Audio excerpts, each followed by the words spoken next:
Hello everyone, Pinterest scroll করতে করতে আমার সামনে চলে আসে এই রুটিনটা। আর এটা ছিল মান্থলি ওয়াইজ, মানে এক মান্থে আমরা একটা রুটিন করেই সেই অনুযায়ী চলে আবার পরের মান্থে আরেকটা রুটিন করবো। সো এই আইডিয়াটা আমার কাছে অনেক ভালো লাগে, যেহেতু পড়াশোনার অবস্থা খুব খারাপ। সো আমি ভাবলাম এই আইডিয়াটা কাজে লাগিয়ে পড়াশোনা স্টার্ট করা যাক।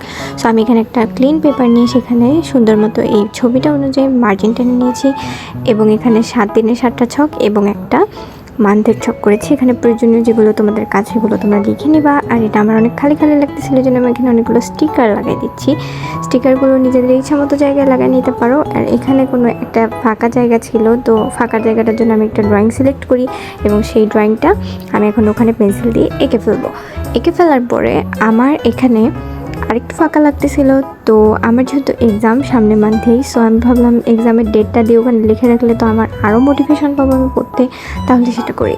তো সেটা যখন আমি লিখলাম, আমার লেখাটা মানে এত বাজে হয়েছিল, লাইক আমার নিজের লেখার উপর থেকে একদম নিচে উঠে গেছে। সো যাই হোক, আর কিছু না বলি, তো সেই লেখাটা আমি মুছে ফেলছি, এবং লেখাটা মুছে ফেলে আমি সেখানে আরেকটা স্টিকার লাগাই দিচ্ছি। So this is the final look. I think অনেক কিউট লাগতেছে, এটা দেখে আমি অনেক মোটিভেশন পাবো। তোমরা যা তাড়াতাড়ি এটা ট্রাই করো এবং পড়তে বসো। বাই।